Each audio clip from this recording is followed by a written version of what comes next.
Welcome to Double Take. I'm joined once again by Dylan McCaffrey as we're going to try to fix Major League Baseball's corona crisis. And then we're going to lay out our best and worst movie sequels of the last 10 years. Then finally, we're going to compare the careers of two legendary second basemen, Dustin Pedroia and Robinson Cano. That's all coming up. Feel free to skip around to what interests you, but first things first, we're going to talk about this NBA bubble.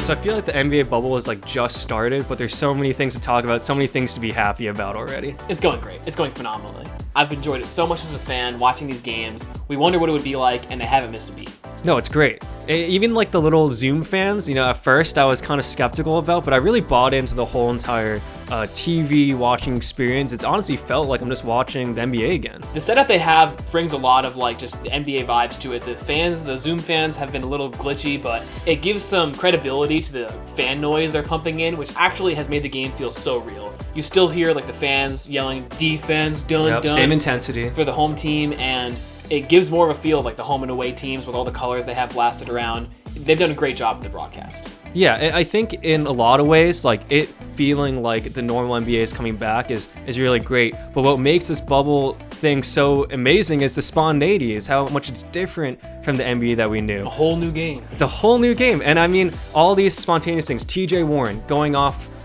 for the games of his career, the Suns going undefeated since they come in. These are incredible things where in a league where a lot of fans were just griping about the over consistency, almost the predictability of the league the last 10 years. The Warriors are going to go on their run again. LeBron's going to be in the finals.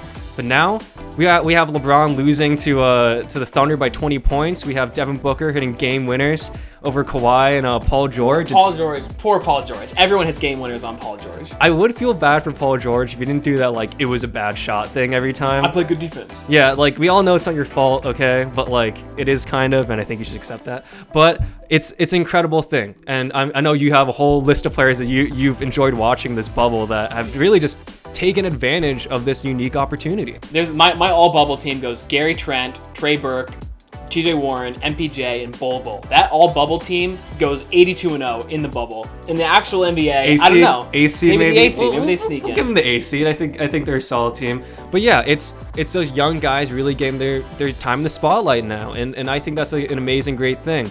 Unfortunately, with the Grizzlies losing their games, and we pray for Jaren Jackson. That's a terrible injury to an amazing player.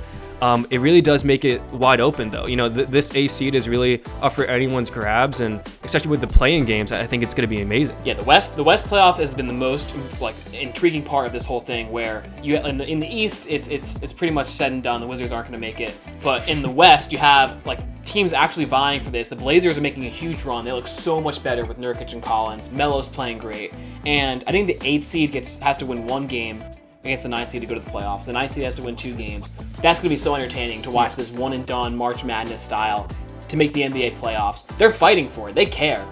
There was so much talk before this bubble that they would get there and it would just be low-quality basketball. It wouldn't count for anything, and I think that's all been done away with. It's clear they're playing high-quality basketball. It's clear they care. They're putting so much into this, and it's the level of NBA basketball that we've been accustomed to. Yeah, no, there's going to be a champagne shower in that locker room before it gets the 8th seed spot, which has never happened, I think, in the history of the NBA, but there will be. And it's really, it's right, you're completely right. It all stems from them having the desire to come back in this less than ideal bubble. I know no one likes not being able to go out. No one likes quarantining, right? But they've all come back for the love of the game, and they're playing with the same intensity. Some guys even more intensity, and that's an amazing thing. For if you're talking about the last 8 games of a regular season, as an NBA fan, this has been the best case scenario. Yeah, no, this season would have been so hurtful to lose, just because finally, after the years of Warriors dominating, we have parity in the league. There's 8 teams that can beat each other on any given night. The 9 seed Blazers think they can win a championship because we're in this bubble setting and they're going on this run, and I think that you're going to be able to watch a lot more quality basketball. You're not going to see sweeps all through the playoffs. I think that it's going to be a fight every single night. Neutral court, fight it out, try to get that bubble championship. And it's again, what does the bubble bring? It brings spontaneity, it brings unique situations that we would not have gotten if this didn't happen. Of course, it all stems off from a terrible pandemic that we wish that hadn't affected the league in the first place. But because of this crazy situation, we've been met with some pretty cool things, and I think it's something we should all be grateful to Adam Silver for. This didn't happen by itself. Another thing about the TV broadcast is just that they've done a great job, I think, with the whole social justice message. They almost canceled the season just because they wanted to focus on social justice, and I think that the names on the back of the jerseys, especially now that they have the statement and the players' names, the Black Lives Matter on the court, the amount of commercials and ads and the commentators talking about social justice, I think it's being put toward a really good cause. I think this all goes back to great leadership. I mean, the players saying that, maybe you don't want to play because it'll take away from this movement. Talk about compensation. Talk about meeting them in the middle, finding a very creative middle ground that works for everybody. I think it's a beautiful thing. The players have a voice. They can still play. They can still play the game. People can enjoy that. I think anyone who's upset with how the NBA has handled this entire thing probably is not on the right side of history. Much credit to Adam Silver. These guys, like the guys in the Nets, like TJ Warren, they basically had a whole offseason to get ready, which is what we said last show, that after a whole offseason to get ready, you're going to have guys that come in and ball out. And they've done a great job in this bubble. Everyone's protected. They've had 0 positive cases tested so far, and it's going phenomenally. Couldn't be happier. No, and it's still a little weird, and I don't even blame you for having trouble saying the bubble, because we've saying the bubble like a million times in the last few months. It's all about the bubble. But honestly, it has been running so flawlessly that low-key, it's kind of putting the other sports leagues to shame, or if they don't stack up to what the NBA has, they're going to be put to shame. And we're seeing that with Major League Baseball right now, having dozens of positive tests, only a week into play, half the Marlins, this many of the Cardinals. It's a mess. Now, even though we're 2 haunted Red Sox fans that probably don't want to see any more of this team, we would hate to see this already shortened MLB season just get canceled altogether, though it's looking like that right now. With that being said, as 2 baseball fans, we're going to try to give our 2 cents on how to fix Major League Baseball's corona crisis. So baseball's been going on for about 2 weeks at this point. The first week was a tragedy. The Marlins had all those players test positive, and if we're going to try and fix it, the first thing that's very clear is to fix it, you need a bubble. Yep, I mean, we're not going to make this too complicated. I mean, we're going to talk about all the things that they could be doing and whatnot, but having a bubble, we've seen with the NBA, is just necessary if you want to have professional sports right now. Even if you put it in Florida, it doesn't matter. Even if you're having the whole entire season take place in the Corona Central of the world in Florida, it doesn't matter if you handle your business correctly, like Adam Silver did. Now, has there been any positive tests in the NBA's bubble since? No. So you have the whole NBA in Florida versus just the Marlins in Florida, and look at the difference in the positive tests. It has a lot to do with leadership. It has a lot to do with the decision making going into this season. But long story short, I mean, you really do need a bubble. Now, we're not going to end it there. Obviously, there's a lot more things MLB could still be doing to protect their players. They're not going to do the bubble, so we have to find a way to exist in the way that they've been playing. Here's the thing. Baseball is a socially distant sport. No one is standing near each other with the exception of the batter in the batter's box and the catcher, and if you're holding someone onto a base. Baseball is the perfect sport to play in this time and can be done well. But if you just let the guys loose, they go into the locker room, if one guy has it, they're going to give it to the other people. That's why it's so important that they need to emphasize more that they can't be near each other. They need to be isolated in their luxury suite locker rooms. They need to wear masks when they're together in the dugout. They need to act like it's pandemic. They were acting like they were just going to play baseball. They need to act like there's a pandemic going on. No, if fix 1 is having a bubble, fix 2 is just taking this thing seriously. Just to set the context, this entire situation, the NBA had 1 positive test, and they shut down the league for virtually 100 days. 100 days. The MLB has had multiple. In fact, you're talking about over 30 positive tests over the course of multiple teams, and have decided to say, let's play ball. Now, are the players going to respect the rules of a commissioner, of administration that is not taking this seriously? Like, if they're not taking it seriously, why would the players take it seriously? So fix 2 would definitely be setting the precedent. Do I think Rob Manfred has it in him? No. But I think that's a huge fix in terms of from the top to bottom trickle-down effect. The people up top are really have to say, no going out to casinos, no more outdoor concerts. If we want to have baseball, we want to give the fans what they want, if we want to be able to give you the dollars that you guys want, we have to take this thing like it's the world falling apart, which is what it is. Those baseball players watch Lou Williams go get some chicken wings and get ostracized by the entire world, and then they go out to a casino with players testing positive for corona. I mean, don't get me wrong. I think that it starts with the MLB. They are, you think about why Cespedes did what he did and walked out of the Mets, and I know he has robbed the Mets of a lot of money in the last few years. I'm not absolving him, but players shouldn't have to feel like they have to opt out, right? If you're setting an environment in which they feel uncomfortable, in which you're saying, oh, everyone in the Marlins, like, I don't want to be like that. I have a family, I have kids, I have X, Y, and Z, and I feel like I should opt out and walk away from millions of dollars. Can you imagine how bad the situation has to be for you to say, $7 million? I'll pass on that. The way they've tried to amend this is they've set in some new rules that they have to have more isolation when they're being transported to and from the games, more buses to transport them. They have to reduce the size of traveling parties. They have to stay more socially distant in hotels. They can't hang out in the hotel without special permission. They can't leave the hotels without special permission. These are the rules that we needed to have in the first place. I think that they were in place because that's kind of a scary thing to say you can't leave your hotel. But if you don't want to do a bubble, that's what you have to do. Well, you're talking about some weird spray that the Broncos have been implementing. Debuted this tunnel, this doorway that has this Purell mist coming out of it. And I don't want to screw this up, so it's a non-toxic solution spray that is killing microbes and pathogens instantly by forming millions of nanocrystalline structures. I don't know what any of that means, but MLB needs to put all of their money into things like this that take every step, take every measure necessary, and throw money at some of the things will work, some of the things won't work. But if you can do things like this and just to the highest quality of keeping the players safe, just do what you got to do. I'm just saying, get ready for if your family member has been exposed to nanocrystalline spray, you're entitled to some compensation commercials. Because, I mean, I joke about, but honestly, there's so much stuff that we don't know about the virus. And I think that with MLB not taking any of these measures that we're talking about until now, I don't know what they expected. I hope that the season's still going on when we actually air this episode. I hope so too.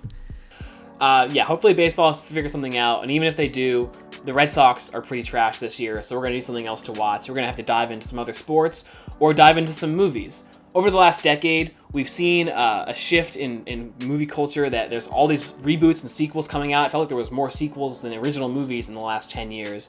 And so we want to dive a little bit into what makes a sequel good, what makes a sequel bad, what they try to accomplish. I was looking forward to Wonder Woman and Bill and Ted 3 and A Quiet Place Part 2 and James Bond, and there was even a Top Gun sequel this year. Yeah. A lot of sequels that were postponed. Which means the Air Force just needs people. Like, every time the Air Force needs people, like, they call Tom Cruise and like, yes, Church of Scientology. Yeah, I want to see Tom Cruise do the volleyball scene today. See if he still got the six pack. Oh, you know he still has it. You know he still has it. So to break down our best and worst sequels of the last decade, it's time for a list.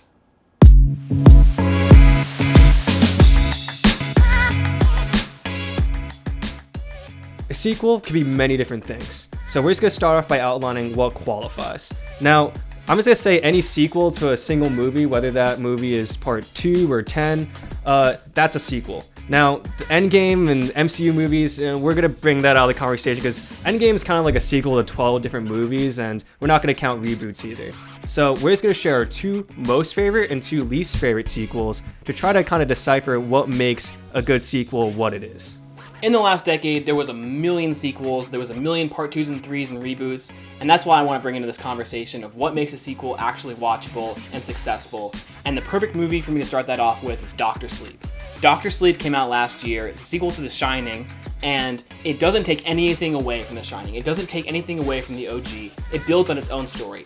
We see Danny, the little kid riding around on his tricycle, we see him as an adult. And we see him struggling with the same things his father struggled with. The demons are haunting him, he's an alcoholic, he's going through it, and we see him go on the journey with this little girl. It's the same horror tone as The Shining. It adds context to The Shining to explain what exactly The Shining is and what exactly is haunting the Overlook Hotel. But they don't even go to the Overlook Hotel until the last half hour. By the way, we're going to spoil every movie we talk about. Yeah. Full spoilers ahead. If you don't want to be spoiled in any movie, any given movie in the past 10 years, you probably shouldn't watch this segment. So when they finally do go to the hotel, they do all the right things. They go to room 237. They revisit all the ghosts that they saw. It's paying homage to the original while telling its own story, which is what a sequel needs to do. Now, does Stephen King like it? Stephen King hated The Shining, and I think he was a little more on board for Dr. Sleep, but that guy, he can't be pleased. No, he doesnin like anything except for Shawshank, I'm pretty sure.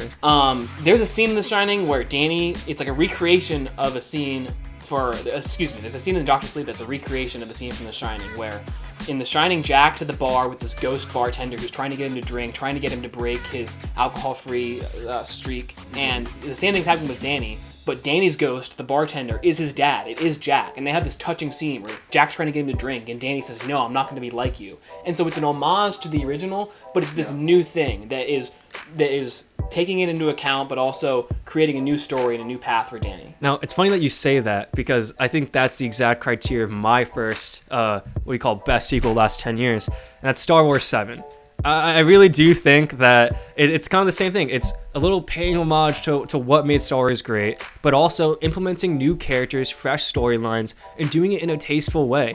I mean, they picked up 3 British actors from Nowheresville, like off the street, and then you got John Boyega, Daisy Ridley, and whatnot, and they do a kick-ass job. You know, I'm not taking anything away from them, but how they were set up, how they kind of remind you a little bit of past Star Wars characters, how they have those elements and allows you to really identify with them and be bought into them right off the bat. It's a really beautifully done movie. There's some really cool shots there, and I think J.J. Abrams really knocked out of the park. But is it going to get the credit that it deserves? No, it's a Star Wars movie, and people are going to be like, oh, like, why did you do the big blow up the Death Star thing again? And da-da-da. Listen, you were surprised when Han Solo died. And everybody was. It was a great twist. Just accept it as an entertaining, great movie. Good sequels are not easy to come by, especially in Star Wars. Yeah, no, seriously. That movie was a gift. I enjoyed watching it. People like to hate on it now because of the following 2 movies, which we'll get to. Whatever. You watch The Lighthouse, we get it. But I want to get into my worst sequel of the last 10 years, which I'm going to say right now is the worst thing that's happened to humanity in the last year. Toy Story 4. That's a bold statement. Toy Story 4 is the worst thing that's happened to us. It was so bad. My whole childhood was Toy Story. Buzz Lightyear is my favorite character ever. I used to sleep with the Buzz Lightyear can of soup when I was a child. That's another bold statement. I loved him so much, and this movie was terrible. This movie, the Toy Story trilogy, 1 through 3, was a perfect story. And it was a perfect story for Woody, too. Woody in the first one is this selfish toy, doesn't care about the other toys, he wants it to be him and Andy. He learns his lesson over the course of that movie. In the second movie, he gets the chance to go be famous in Tokyo, be this big star, which he wants to do, but that's him getting over the selfishness. He comes back to the toys, he comes back to his family, comes back to Woody. And in the third movie, Andy's going to leave him. He realizes he has to move on. But that scene where they're all in the incinerator and they all hold hands, that's Woody realizing that as long as he's with those toys, as long as he's with his family, he's going to be okay. Whatever kid he's with, wherever he is, he needs his family. Perfect ending. Oh yeah. No, sometimes the worst sequels, they're bad before it's even started. It's like Indiana Jones 4. Like Toy Story 3 is a perfect end to the entire story, right? Yeah. Like Andy grows up. It's this entire thing of like you have to put the toy on the shelf eventually, and them finally realizing that that's like the stage of their lives and whatnot. It was a touching and beautiful thing. You're like, these guys are some plastic toys, but I feel like I've learned so much through just accepting the different stages of life. Toy Story 4, it takes Woody, and it throws away his whole arc. It throws away everything. Now his problem is that he's too attached to the kid, and he has to be more selfish for himself. The other toys, the other Toy Story toys, are barely in this. Buzz is an idiot. He has nothing to do in this movie. It's all about just Woody chasing around this stupid little fork that the whole plot revolves around him. They go to this antique shop where they're there for the whole movie. There's no toys at the antique shop except for the main villain. Every Toy Story, Sid, Al, and Lotso, Hug and Bear, iconic villains. The villain in this movie, the doll, was terrible. Her goons, the little marionettes. Big Baby in Toy Story 3 had no lines, but he had a personality. These goons in this movie, the marionette dolls, they had no personality. The Toy Story 3, or Toy Story 4, the villain was bad, the final chase scene was bad. Every Toy Story has a great final chase scene. It tried to do so many things, and it failed at all of them, and I think that just like Kingdom of the Crystal Skull, we should just forget this movie ever happened. I'm glad that you mentioned like the mishandling of characters, like development, and also implementing new bad useless characters. And I swear my other picks will not be Star Wars related, I swear. But that brings me into my first worst sequel, which is Star Wars 8. You know, all that build up of Star Wars 7, all of the new characters, exciting things, all these questions to be asked. And what do we get? We get a useless 90-minute casino scene. We get new bad characters we don't care about. In fact, one of the new bad characters prevents Finn from sacrificing himself for the sake of the rebellion, which would have been the one redeeming quality of this terrible movie. All of these new characters are separated from themselves in their own useless storyline. Where like, what does Luke teach Rey? Like, what does like Poe learn from anything in the situation where he's like, we gotta go in there, we gotta take the fight to the Empire. All of the storylines actually add up to absolutely nothing. Yeah. And then you get to the end where you're like, okay, I paid $14 for this. It's okay. It's okay because Finn, he's going to sacrifice himself for the sake of the rebellion. It's going to be such a great ending to his storyline. And that doesn't even happen. And that is the most cheated I've ever felt in my life. I don't think I've ever paid for something and received something so much less than the dollar value than it was. And also, I mean, I'm not gonna pretend like it wasn't personal. I mean, like, Star Wars is something that's very personal to me, like Toy Story is to you. And when you mishandle that, it's almost like they're insulting someone you know, like a friend, a relative. You're like, how could you say that how could you do that to whatever? It was, by so many reasons, just a complete mishandling of what J.J. Abrams did in 7. Episode 7 was a lob for the alley-oop. All the 8 has to do was catch it and dunk it. They set up who are Rey's parents, who is Snoke. There's all these cool storylines. And then in episode 8, they all go on their own stories that don't answer any of those questions, and none of them actually impact the plot of the movie. No matter what happens, no matter what they do, they're going to end up on that planet having that fight at the end. There's nothing that these characters do that develops them or develops the plot of the series, which is why I think the third one was so bad. I'm getting mad just thinking about it. Let's just hear your second good one. Let's hear your second. This is going to be some chicken soup for the soul, this movie. 22 Jump Street. You saw 22 Jump Street? I saw it. I couldn't agree with you more. That's why I laughed. I couldn't agree with you more. 22 Jump Street, 21 Jump Street was its own perfect thing. These two guys, Jonah Hill and Channing Tatum, they go into a high school. They go to the high school parties. They play on the football team. There's all these tropes, and then in 22 Jump Street, what do? It's a sequel. You have to kind of try and tell the same vibe of a story, but with a new purpose. And they go to college. Simple enough. The plot is the same. Infiltrate the dealer, find the supplier. They're going to these high school parties in the first one, and this one they're going to the frat parties, and they're trying to join the frat, and it does all the high school things. The sequel does all the college things. It's the same story, same fun characters. They introduce some new ones, and it's a great time. It's done well. It's like you could watch those two movies. They're great on their own, and they're great together. I mean, it's a similar thing to what I was talking about with the Star Wars movie, where you're like, yes, I know they did the kind of Death Star thing again, but it's about knowing what your market wants, and it's about executing that idea well. Sometimes you don't need to change the game, You really just have to. It's like pizza, right? Do we need a pizza burrito? Do we need a pizza cake? No, it's good. It's pizza. It's good in and of itself. And also the scene where the guy's an ice cream cone because they took when they trip out on drugs. Okay, yeah. I was going through it in high school, but that restored to me like a new feeling of positivity in life. Just that scene alone made me laugh so hard. And that's the thing. And that was another aspect of the first one. In the first one, they try the drug. In the second one, they also try the drug. Like, they have that classic recreation of that scene, but that had the potential to be so bad, you're just copying the first you're like, one. oh my gosh. But they did it perfectly. There's a fine line between laziness and nostalgia when it comes to doing these things. And if you fall on that good side of the line, it's a knock out of the park. Now, sometimes I feel like you do have to change the game. Sometimes I feel like you do have to change the tone of the movie that came before it. And that brings me to this honestly might be my favorite sequel the last 10 years. This period is 10 Cloverfield Lane. Cloverfield in its own right deserves its place. If you're into big monsters, big aliens, destroying buildings, it's a visually stimulating movie. Cool found footage kind of style. It's kind of the Blair Witch Project of apocalypse movies. But 10 Cloverfield Lane is like a thriller. It's like it's a very real thing. It makes aliens and the apocalypse real because you're stuck in this bunker with John Goodman. And what are you gonna do? Like, no way you have enough food. No, it's more like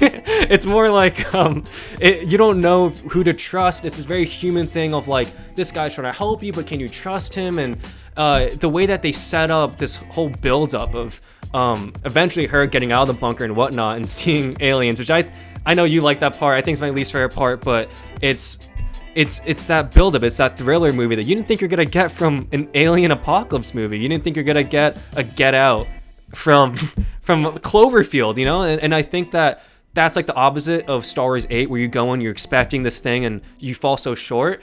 I was going into this movie not expecting much, but then I got so much more than I bargained for. In fact, just sitting there on the edge of my seat, low-key, I was in that phase, late in high school, where you're like, no scary movie scares me. Okay, like I've seen Unfriended, I've seen it all, man. But that movie, there are times when she looks at the glass and sees the scratches from the inside, you're like, oh shit, like she might be in trouble. This whole entire, the vibe changes like 8 different times. You know who to believe. There's some scenes you actually do believe in John Goodman.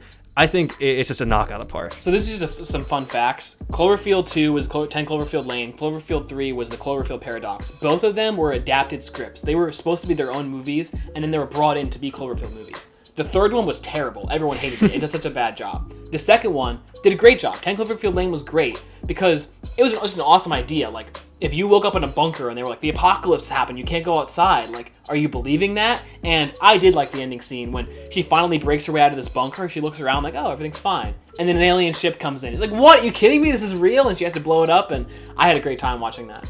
It was that was what gave it validation to be a Cloverfield sequel. But it's such a cool, unique idea. It takes nothing away from the first one and creates its own story, which is what we've been saying all along. Yeah, and I can go on all film school about it for like, another hour why I think it's just like such a well-done movie, but we'll move on. Yeah, we'll move on to another one of my worst sequels of the last decade. It was Fantastic Beasts: The Crimes of Grindelwald. This movie in its own right is just, it's terrible. It's so, I defy any person to explain the plot of this movie to me. It's completely unlinear. It's the most convoluted thing, and it doesn't build on the first one at all. This whole franchise is based around a textbook, Fantastic Beasts, and where to find them. There's no beasts in the whole movie. The beasts play no part in the plot, in the characters' evolution. They're meaningless. So was it complicated or did it not make sense? Because there's a difference there. It was very complicated, and there was things about it that were just like, why would they make this decision? Like, there's a character that was a good character in the whole first movie, Queenie. She was a good guy the whole time. In this movie, she gets drawn into the dark side and joins the bad guy at the end. There's no reason for it. There's no justification. She just changes. There's no, her character changes, but there's no arc to it. She just flips sides for no reason. And so it was confusing in that the plot just jumped around like crazy, and it didn't make sense in that why would the characters make those decisions. And just as a sequel, the first one was okay, but it's Harry Potter. Everyone loves Harry Potter. So you have to just make a decent movie that sets up some kind of plot line, and it's going to make $1 billion. But it was so complicated and unnecessary, and it didn't do what it was supposed to do. It's a bad movie in its own right, and it's a bad sequel that you have a lob up for you to knock out of the park. It's just Harry Potter. Yeah, have some magic, have some cool beasts. Just like Star Wars 8, you botched the alley-oop. Yeah. Now, I'm torn because I wouldn't pay $14 to go see Fantastic Beasts Part 2, but I would have paid $30 to go see you with your up in arms in the theater while it happens. It is just, I'm thinking about it, and that's definitely worth the money. Now, talk about a waste of $14. Mockingjay Part 2. I'm not gonna beat around the bush here.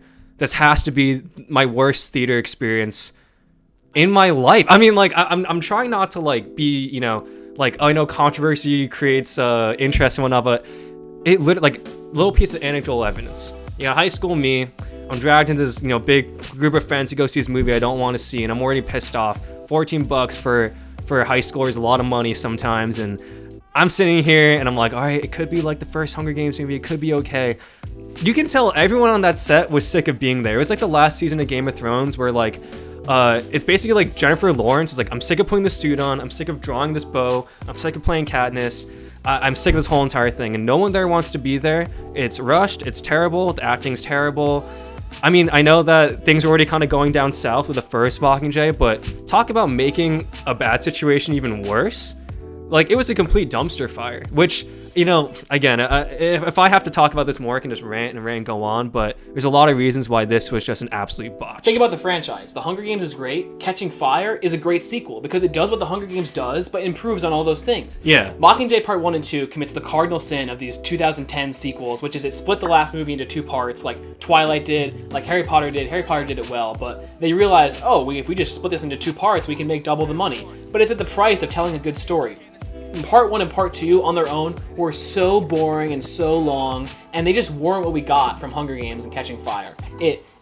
I like the characters less after watching it, and I like the franchise less after watching it. 100%. So here's our full list so you can see them, the full listed out. Obviously, there's a million more sequels that we loved and hated. Dark Knight Rises, I want to give a shout out to. Of course. But this is, I think, the pillars of good sequels and bad sequels. All right. Switching gears entirely, we've got one last segment for this episode. It was inspired by a year's worth of debates with friends and coworkers about 2 Major League Baseball second basemen whose careers have been severely underrated but are also uniquely connected. In this week's deep dive, we ask you, whose career would you rather have, Dustin Pedroia or Robinson Cano?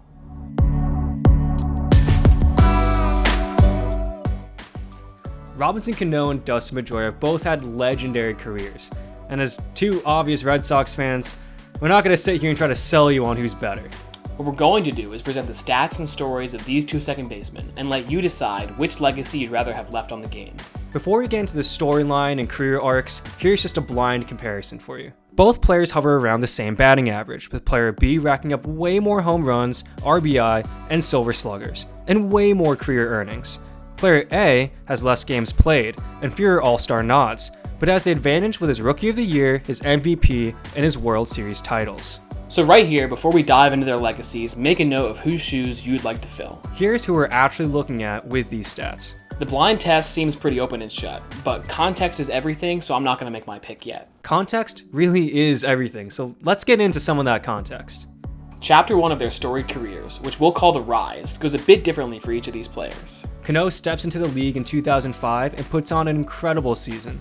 Hitting .297, he ends up second in Rookie of the Year voting, right behind Justin Verlander. In his second year, he gets even better. In 2006, at the age of 23, Cano hits .342, the highest average of his entire career. His phenomenal performance earns him his first All-Star nod and Silver Slugger.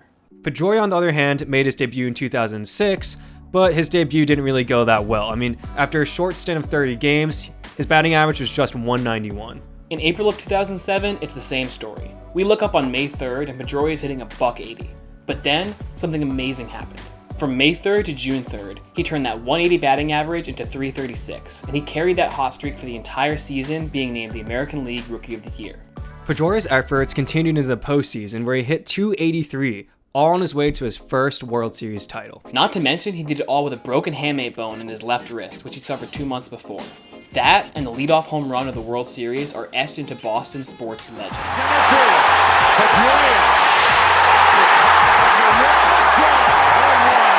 Cano in 07 hit over 300 and had nearly 20 home runs and 100 RBI. He took a small step backwards in 2008, hitting only .271, but he's got so many great seasons ahead. This is still Pedroia's time. In 2008, Dustin Pedroia was an all-star Gold Glove Silver Slugger who led the league in runs, hits, and doubles, and batted .326. Oh, and he was also the American League MVP. Oh, I'm sorry. I was just polishing my MVP trophy. The Red Sox lost to the Rays in the ALCS that year, but that was despite Pedroia hitting .346 with 3 home runs in that same series. Now we move on to 2009, which is the last year of what we're calling the Rise for these two players. Coming off his MVP season, Pedroia stayed hot, making the All-Star team again, leading the league in runs again, all while hitting .296.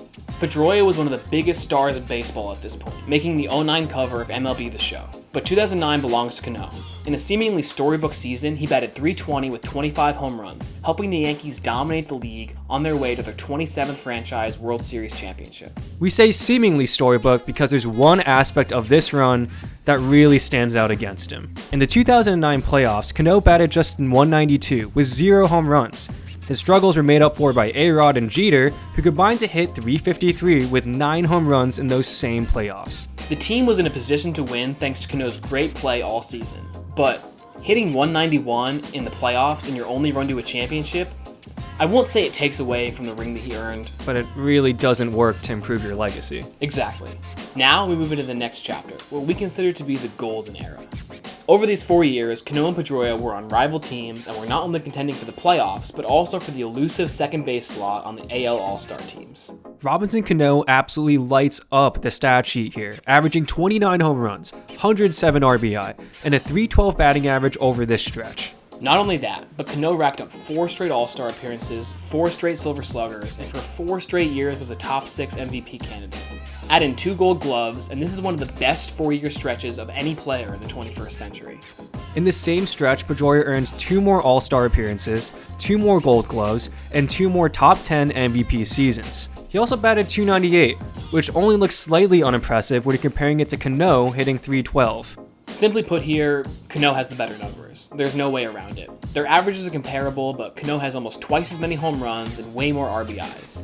Cano even won the 2011 Home Run Derby, an incredible feat for a second baseman. There you go. There it is. There's the winner. Look at that. Back. Gone. We have a chance. Show dad. Yankees 12, Red Sox 11. Cano's got the stats, but Pedroia has a big leg up in one category, which is his second World Series title in 2013. On opening day in 2013, Pedroia, true to form, tears a ligament in his left thumb while diving headfirst into first base in the 9th inning of a game they were up by 9 runs. While playing through this injury, Pedroia hit .301, making another All-Star team, getting another Gold Glove, all on the way to a second championship. The end of the 2013 season marks an important milestone for each of these players. Up until this point, they've led very similar careers. They've both been putting on a show, playing and winning championships for the teams that drafted them, and now they're in line for a big payday. Pedroia takes a big pay cut to stay with the Sox for the rest of his career, accepting an 8-year, $110 million deal. This has him making around $12.5 million a year, much less than his peers like Ian Kinsler and David Wright, who each made $16 million and $20 million a year, respectively. The Yankees had just made huge offers to Masahiro Tanaka and Jacoby Ellsbury, and were trying to grab Cano for around the same price as guys like Wright and Pedroia. But they knew his asking price was high, so they offered him a 7-year, $161 million contract. That's $23 million a year. For all of Cano's career, the Yankees have never really been his team, and he knows he can get a lot more money someplace else. So when the Mariners offer him this 10-year, $240 million deal to be their franchise guy, he jumps on the opportunity. For everyone that can't do math, that's $24 million a year, which at the time made Cano the 3rd highest player in MLB history. The Mariners made him a deal that he could not refuse. A deal that really nobody could refuse. But let's look at Pedroia and Cano side by side here. One signs a huge discount to stay with the team that drafted him until he retires.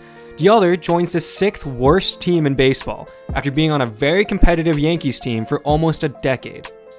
This next chapter of their careers we'll call the split. Over the 4 years, Pedroia hits .296 and gets another Gold Glove. He also helps an up-and-coming Red Sox team to win division titles in 2016 and 2017. Cano adds 3 more All-Star appearances and 2 more top 10 MVP seasons to his resume. He hit .295 and averaged 24 home runs a year over this stretch, which included a phenomenal 2016 season where he had 39 home runs and 103 RBI. Cano was finally the best player on his team, but it came at the price of team success. He didn't make the playoffs any of these years, and in fact, he still hasn't had a playoff appearance since leaving the Yankees. The final chapter of this story, for different reasons, represents a decline for each of these players. We call this chapter the fall. Pedroia's fall came at the hands of a guy named Manny Machado. In April 2017, Machado slid his cleat into the back of Pedroia's knee, taking him out of the game. True to form, Pedroia played the rest of the season on a bad knee and still hit .293, but after his surgery that offseason, Pedroia has played in just 9 games over 3 years. He sat on the bench mentoring young players for Boston's 2018 championship. He has tried and tried again in rehab stint after rehab stint to come back and play, but there seems to be a setback waiting for him every time. In case you thought he retired, he actually hasn't. He's still trying to get healthy enough for a comeback to this day. Cano's fall was drastically different. Before the 2018 season, Major League Baseball hit Cano with an 80-game suspension for the use of performance-enhancing drugs. The substance in this case was furosemide, a drug used by many athletes to clean out other drugs from their system. This hurt Cano's reputation a lot, but when he came back, he looked exactly like his former self, hitting .303 over the last 80 games of the season. Next season, however, he struggled mightily, hitting just .256, a career worst. This wasn't helped by partially tearing his hamstring in August, keeping him out for a month.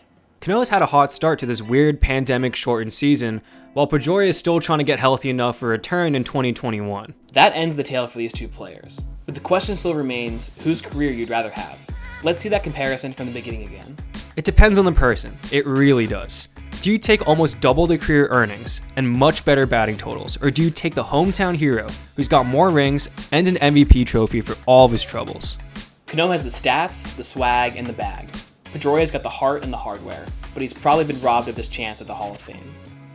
So, you got all the facts. Pedroia or Cano? Who do you got? If you made it this far, thank you for watching the 2nd episode of Double Take. We have big dreams for the show, and we really appreciate you guys supporting. Please tell your friends about this show, like and subscribe. We've got a ton more content coming for you.